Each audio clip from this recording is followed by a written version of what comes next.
this is Amber, and I had the abdominal case study number 4. So we're going to get this started with some background information on our patient. The patient presentation. So we have a 71-year-old male patient that first presented with the following complaints. So he presented with a pruritic rash that had got increasingly worse over the past couple of days, as well as pale clay-colored stools with no nausea or vomiting accompanying it. So it was just the stools that was irregular. He had epigastric discomfort that happened most times after he ate, a lot of times at night. That has been occurring over about the time span of a month. Over that month time span, he's lost about 10 pounds, has an increase in fatigue as well as a decrease in appetite. Other than this, he has no other health issues, no other allergies, and pruritus is just another term for very itchy skin. So this is going to be a photo of that diffuse pruritic rash. It can occur anywhere over the body, depending on the person. So the epigastric region, this is where he found the discomfort, is going to be located about up here, and we need to know what's in it. So that's going to be the stomach, the liver, the pancreas, the duodenum, and the adrenal glands. So the physical examination, what did we find? Obviously, with the pruritic rash, we know he had skin irritation. It's going to be spanning over his extremities and limbs, mostly focused on the arms and the legs. He had scleroicterus, which is a yellowing of the whites of the eyes, also known as jaundice. He had some distension in the abdomen, which is swelling. There was no fluid found in the abdomen, nor abnormalities with the blood vessels. That is good. And although the patient was non-tender to palpations, so the palpations did not hurt, however, they did find a palpable mass located in the right upper quadrant. Other than this, everything else was good, so the heart rate, the blood pressure, oscillation of the lungs was all fine. However, he was admitted to the hospital. So this is going to show right in this right upper quadrant, up in this area, they palpated a mass. And the bottom picture is the scleroicterus, which is the yellowing of the whites of the eyes. Why it's doing that, we're going to find out here shortly. So next is going to be the blood tests. When it came to the total count blood tests, the white blood cells, the hematocrit, and the hemoglobin, those were all normal and fine. So if we know that there wasn't an elevated white blood cell count, we can probably rule out infection. What was disarrayed was the bilirubin as well as the alkaline phosphatase. Now, the total bilirubin is supposed to be in the ranges of about 0.1 to 1.2 milligrams per deciliter, with a direct component of about 0.3, and the alkaline phosphatase around 147. Now, we can see that our patient had a bilirubin of 9.3, the direct component was 7, and the alkaline phosphatase was about 649. So what does all this mean? What are those numbers? What's bilirubin? What's alkaline phosphatase? And most importantly, what other organs are associated with it? So what's going on here? Let's start with bilirubin.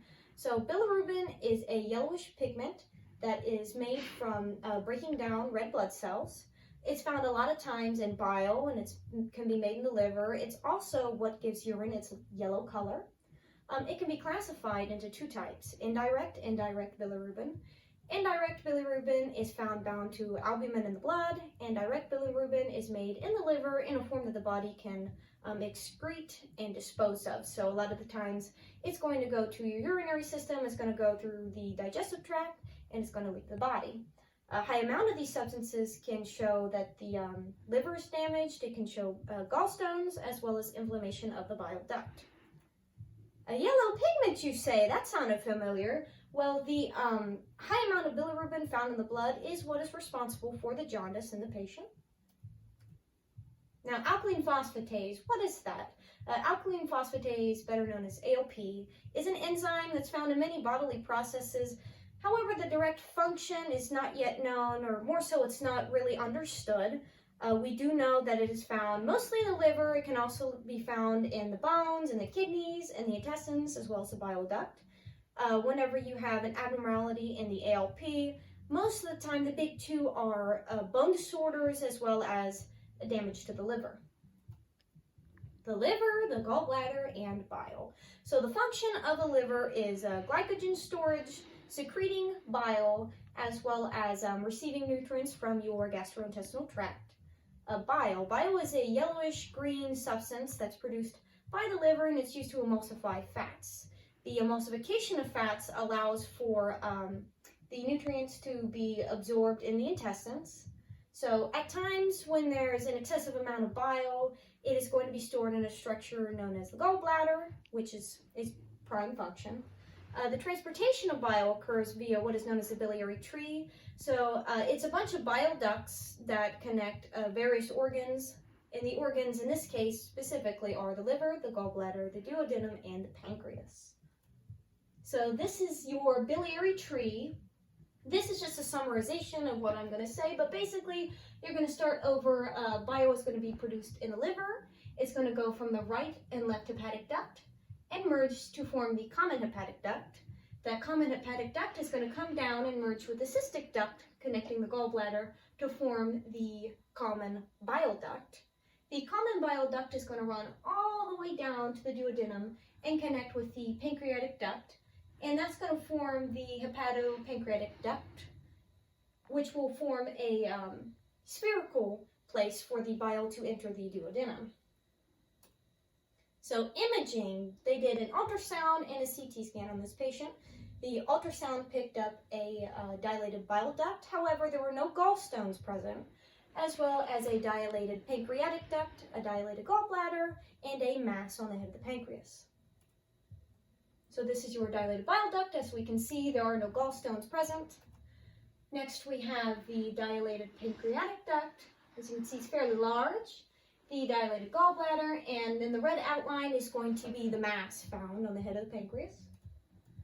Diagnosis. So the diagnosis is going to be a pancreatic tumor or pancreatic cancer. So the mass found on the head of the pancreas is going to be your culprit in causing all of these problems. So because of the biliary tree, the head on the mass of the pancreas is going to cause the bile to start being backed up into the other organs. Mostly that's why you have your dilated gallbladder and your bile duct gallbladder. Your bile duct dilated is because the bile has nowhere to go because of that mass. And of course, because of the relationship we discussed between all the organs, that's why we're going to get these symptoms. So even though the mass is in the pancreas, we now know why the gallbladder and other organs are affected.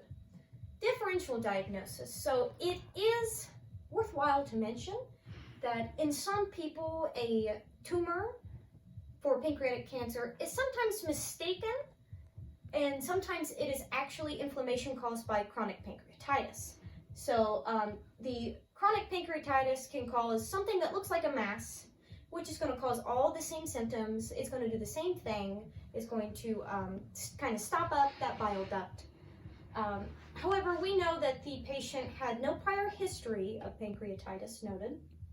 Also, your major symptoms of pancreatitis were not noted. So there was no vomiting, there was no chronic diarrhea, no back pain, fatty stools, any of that going on in our patient. Treatments. One way to treat this would be in what they call the Whipple procedure. So the Whipple procedure, also known as a pancreaticoduodenectomy, that's a mouthful. During this procedure, the head of the pancreas, the duodenum, the gallbladder, and of course the bile duct connecting them are going to be removed and resected. So they're going to remove it, and then they're going to connect what's left. Depending on the severity, they might remove more or less, depending on the person. Oftentimes, they're not going to do this procedure on individuals whose tumor is close to some type of blood vessel or a major blood vessel, as well as anyone who is not deemed fit. So anyone who is very frail or who doesn't have good enough health to make it through the surgery. Other treatments are going to be your radiation, immunotherapy, chemotherapy, as well as we covered, surgery. Survival rates. What is your outlook? So the outlook for patients is going to depend upon the severity. So your stage is going to be dependent upon where it's at. So is it staying in the pancreas? Has it spread to lymph nodes? Has it spread to the abdomen? As well as if you get surgery, if all the cancer is actually able to be removed. Most of the time, your survival rates are going to depend more so on where it's at rather than which stage it is at. So you have three. You have local, regional, and distant. So local means it stays in the pancreas. Regional means it's spread to nearby organs, and of course distant means that it is spread to organs far away, such as the lungs. So this is just kind of a summarization of your percent of survival. So what about that rash? It seems like everything has been explained. Well, the pruritus that was initially seen is caused by bile salts that's actually built up in the blood due to everything else. So due to that excess bilirubin, we also had bile salts built up because of that bile duct being clogged. Here's my lovely references. Thank you.